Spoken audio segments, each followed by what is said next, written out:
Bienvenidos a la segunda clase práctica de IPO. En este caso vamos a ver algunos de los elementos básicos del lenguaje de programación Java. Java es un lenguaje que se presentó en 1995, que soporta los fundamentos de la programación orientada a objetos. Eso significa que un lenguaje que soporta la programación orientada a objetos no significa que el lenguaje en sí sea orientado a objetos, sino que es un lenguaje que te permite programar en el paradigma orientado a objetos. Otro beneficio que tiene Java es que el código es independiente de la arquitectura, o sea, lo que significa es que yo hago un programa en Java y debería funcionar igual en Windows que en Unix o en cualquier otro sistema operativo. Actualmente se utiliza en distintas aplicaciones, algunas de ellas suelen estar vinculadas con aplicaciones de Internet. Bien, al igual que Pascal, los elementos básicos de Java son las variables, las constantes, las expresiones, las asignaciones, tiene tipos elementales, tiene estructuras de control, de iteración, condicional, tiene una clase, soporta el concepto de clase, tiene métodos, un método especial llamado main, que algo hablamos el otro día, y vamos a ver un poco de cómo se hace la entrada y salida en Java. Bien, variables y constantes. Para declarar una variable, fíjense, yo tengo acá, donde dice int i, y minúscula y mayúscula, J101. ¿Qué significa todo eso? Int es el tipo de datos, yo acá estoy declarando variables. I minúscula e I mayúscula son dos variables distintas porque Java es fuertemente tipado. Y J101 es un identificador, o sea, una variable puede tener algún número, ¿sí? Recuerden siempre de poner nombres significativos a las variables. Esta es otra declaración de variables. Fíjense que está el tipo y está el nombre de la variable, pero ¿qué tiene de distinto? Tiene dos modificadores delante, static final. Estos dos modificadores juntos significan que esto es una constante. Y acá le estamos dando un valor, una inicialización en sitio. Y acá se declara una variable booleana simplemente. Bien, cuando se declara la variable, se establece, como dijimos, el nombre, el tipo, el alcance y podemos determinar con esas palabritas static final si es variable o constante. Cuando es constante también hacemos la declaración del valor, ¿sí? Como en este caso que a fin le ponemos un punto. En el caso de una variable, el valor puede quedar establecido en la declaración o no, se lo podemos dar más adelante. Como por ejemplo acá Eureka no tiene valor, se lo vamos a dar más adelante. Todas las variables de un tipo comparten la misma representación, ¿sí? Toman valores de un mismo conjunto y utilizan las mismas operaciones. El lenguaje establece restricciones que asegura que la consistencia entre los operadores y los operandos, es decir, es un lenguaje fuertemente tipado como es Pascal. El compilador es quien decide cuánto espacio de almacenamiento va a requerir cada dato en ejecución. Por eso tenemos esta tablita, ¿sí? Que nos dice los tipos de datos elementales, qué valores guardan, qué memoria requieren y el rango de valores que permite con ese lugar de memoria. Fíjense que acá, donde dice Unicode, fíjense el char, ¿sí? Que son los caracteres.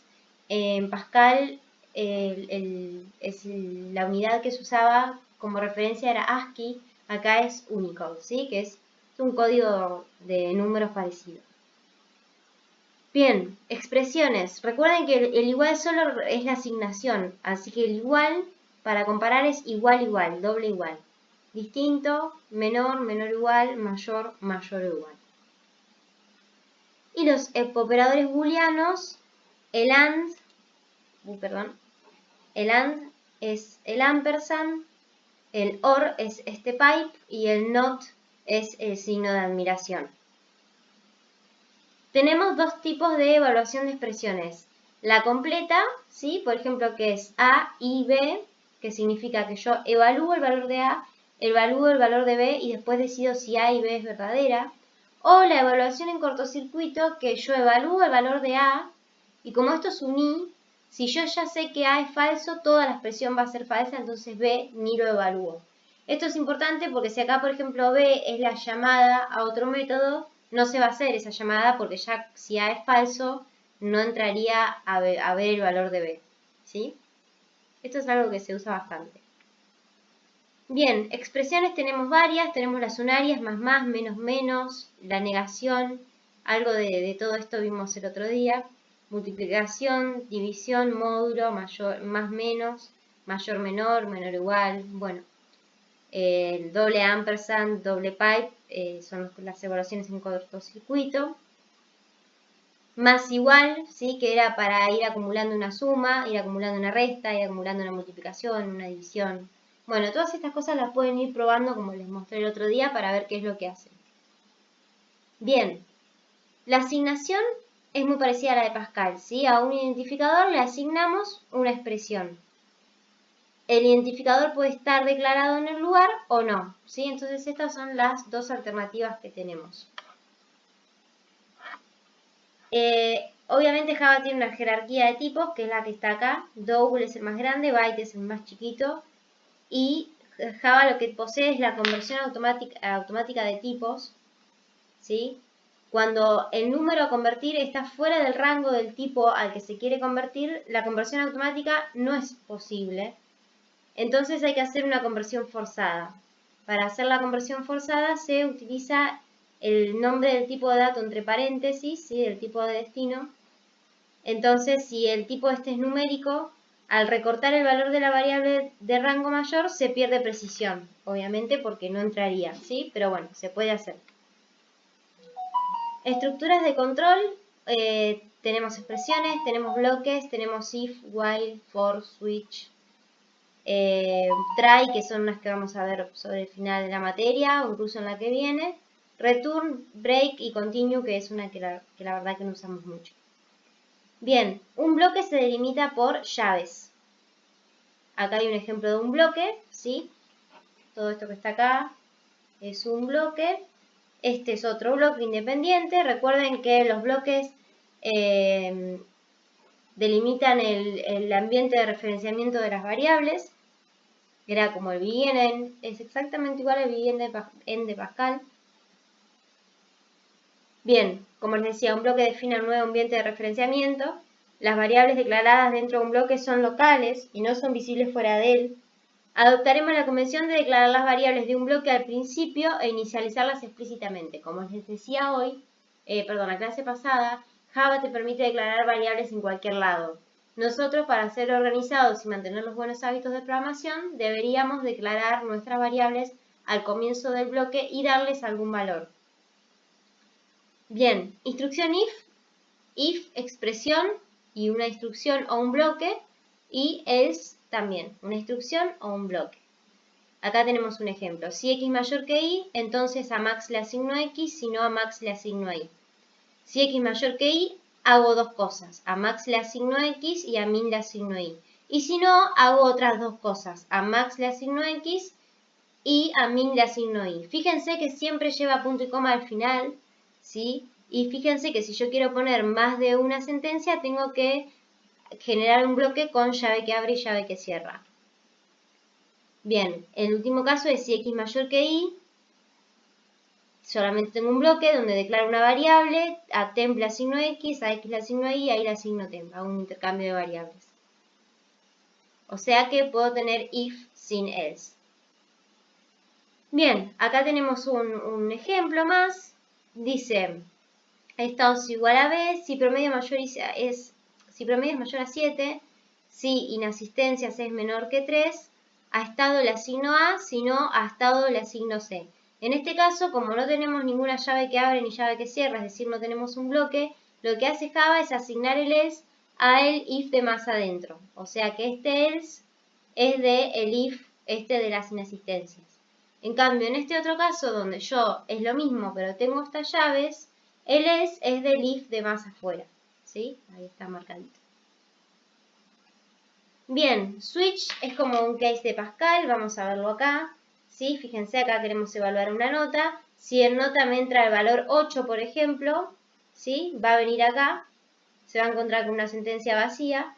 Lo que va a hacer es seguir, ¿sí? Una vez que entró en una, va a entrar el resto, o sea que a estado le va a asignar B hasta que encuentra un break.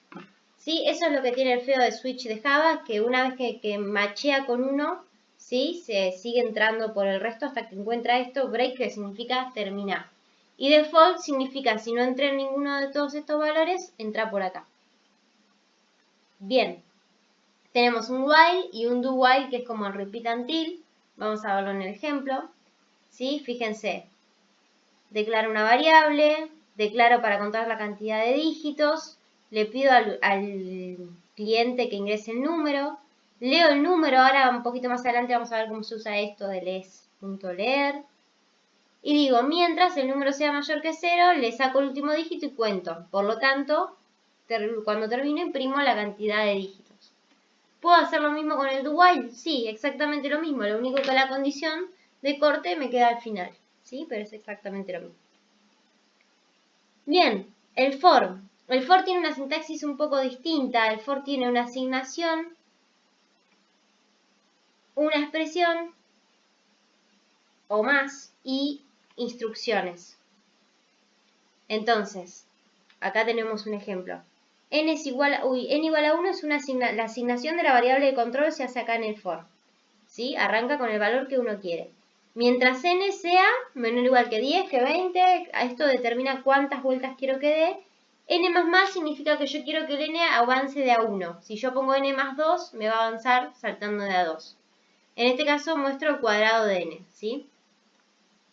Acá tengo otra forma de hacerlo, que es esta n, en vez de inicializarla afuera, la inicializo dentro del mismo for. Esta es la forma más tradicional que nosotros usamos. Esta forma se usa mucho. Bien, acá tenemos más ejemplos.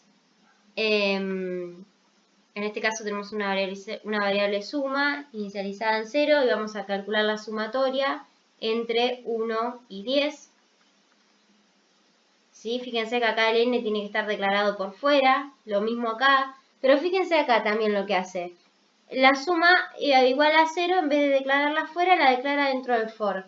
Y sí, Java te lo permite hacer, no es las maneras más elegantes de programar, porque en realidad el n está bien que se declare acá adentro y que se inicialice acá porque es parte del for, pero la suma es una variable que en realidad es solamente para resolver el problema en cuestión. Y después ya tenemos lo más chancho, que metió todo acá adentro, en la parte de las instrucciones. Además de decirle de avanzar de a 1, también le dijo de que vaya sumando. ¿Sí? O sea, Java es muy flexible y se pueden hacer muchas cosas. Bien, como habíamos dicho el otro día, la unidad básica de programación en Java es una clase. Un programa en Java está constituido por una colección de clases. Y las clases tienen, como vieron en teoría, atributos, que son variables de instancia y de clase, y servicios, que son constructores y métodos. Bueno, acá están los separadores, cómo se hacen comentarios. Voy a pasarlo rápido ya porque esto es medio aburrido. Lo que vimos el otro día del método main, ¿sí? La clase es la unidad mínima. Si queremos que la clase se ejecute, le tenemos que agregar un método main. Es importante no alterar el encabezado del main. En este caso lo que hace el main es imprimir hello world. Bien.